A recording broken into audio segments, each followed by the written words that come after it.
Chapter 13. ఓం శ్రీ పరమాత్మనే నమః. అర్జునుడు పలికెను, ఓ కేశవ, ప్రకృతి మరియు పురుషుడు అనగా ఏమిటి? క్షేత్రము మరియు క్షేత్రజ్ఞుడు అనగా ఏమి?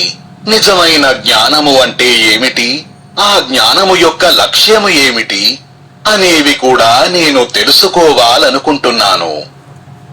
శ్రీ భగవానుడు పలికెను, ఓ కుంతీ కుమార, ఈ శరీరాన్ని క్షేత్రము అంటారు మరియు దానిని గురించి తెలిసిన జ్ఞానులను క్షేత్రజ్ఞులు అంటారు.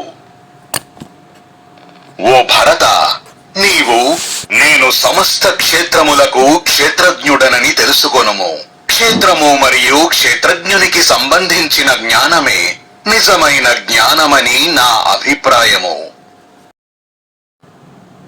ఈ క్షేత్రము అంటే ఏమిటి? దాని లక్షణములు మరియు రూపాలు ఏమిటి? అది ఎట్టి వికారములు గలది మరియు దానికి గల కారణములు ఏమిటి? ఈ క్షేత్రజ్ఞుడు మరియు అతని సామర్థ్యము ఏమిటి అనే దాని గురించి క్లుప్తముగా నా నుండి వినుము. ఈ క్షేత్రము మరియు క్షేత్రజ్ఞుడి యొక్క తత్వము గురించి ఋషుల ద్వారా వేదాలపై జరిగిన చర్చలలో చాలా వివరముగా చెప్పబడినది.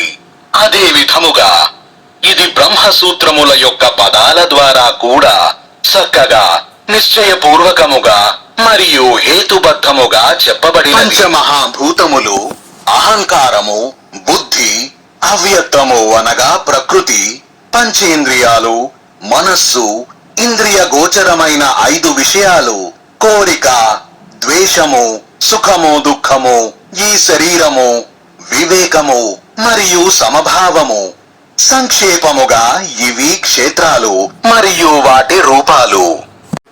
నేను శ్రేష్ఠుడను అనుభావము లేకపోవడము, ఆడంబరము లేకపోవడము, అహింస, క్షమ, సరళత, గురుసేవ, స్వచ్ఛత, స్థిరత్వము మరియు మనస్సు వశములో ఉండటము, ఇంద్రియ భోగాలలో మునిగి ఉండకపోవడము, అహంకారము లేకపోవడము, జననము, మరణము, వృద్ధాప్యము మరియు వ్యాధులలో దోషములను చూడటము, అనుబంధము పెంచుకోవటము, కొడుకు, భార్య, ఇల్లు మొదలైన వాటితో ఎక్కువ సంబంధం కలిగి ఉండకపోవడం, అనుకూల మరియు ప్రతికూల పరిస్థితులలో మనస్సు సదా సమానముగా ఉండటము, అనన్య యోగము ద్వారా చెక్కుచెదరని భక్తి కలిగి ఉండటము, ఒంటరి ప్రదేశములో నివసించే స్వభావము కలిగి ఉండటము మరియు జనసముదాయములో ఆసక్తి లేకపోవడము, ఆధ్యాత్మిక జ్ఞానాన్ని నిత్యము ప్రయోగించడము మరియు తత్వజ్ఞానమును పూర్తిగా అర్థము చేసుకోవడం, ఇవన్నీ జ్ఞానము. ఇవి కాకుండా మిగిలినవి అజ్ఞానము. దేనిని గురించి అయితే తెలుసుకొని మనిషి అమరత్వ భావమును పొందుతాడో ఆ జ్ఞేయాన్ని గురించి ఇప్పుడు నేను స్పష్టముగా చెబుతాను. అతను అనాది పరబ్రహ్మము. అతడు సత్ అని గాని అసత్ అని గాని చెప్పబడడు. అతను ప్రతి చోట ఉన్నాడు మరియు అతని చేతులు, కాళ్ళు, కళ్ళు, తల, నోరు మరియు చెవులు ఈ ప్రపంచంలో ప్రతి చోట ఉన్నాయి. సమస్త ఇంద్రియాలకు అతనే మూల కారణము అయినప్పటికీ అతను ఆ ఇంద్రియాలన్నింటికీ అతీతుడు. నిజానికి అతడు ఆసక్తిరహితుడు మరియు అందరినీ పాలించేవాడు. అతడు గుణరహితుడు మరియు గుణభోక్త కూడా అయి ఉన్నాడు. అతడు ప్రాణులందరి యొక్క అంతరంగము లోపల వెలుపల, సక్రియలలో మరియు నిష్క్రియలలో ఉన్నాడు. అతడు అత్యంత దూరములో మరియు చాలా దగ్గరలో ఉన్నాడు. అతడు ఎంత సూక్ష్మముగా ఉన్నాడంటే అతడి గురించి తెలుసుకోవడం కూడా సాధ్యము కాదు. అతను తను స్వయముగా ఒక రూపము అయినప్పటికీ ప్రాణులన్నింటా భిన్నముగా ఉంటాడు.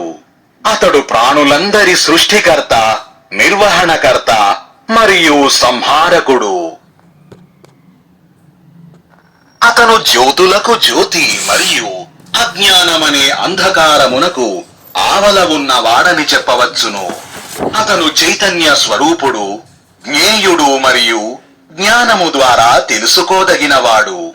అతడు అందరి హృదయాలలో ఉన్నాడు. ఈ విధముగా నేను క్షేత్ర జ్ఞానము మరియు జ్ఞేయుని గురించి క్లుప్తముగా చెప్పాను. నా భక్తుడు ఈ తత్వమును తెలుసుకొని నా స్వరూపాన్ని పొందుతాడు. ప్రకృతి మరియు పురుషుడు వీరిరువురు అనాది అని నీవు తెలుసుకొనుము.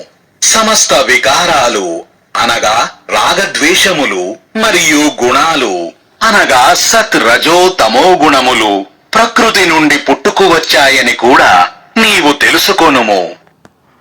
శరీరము మరియు ఇంద్రియములు ఉత్పన్నము కావడానికి కారణము ప్రకృతి అయితే, సుఖములు మరియు దుఃఖములు అనుభవించడానికి కారణము పురుషుడు.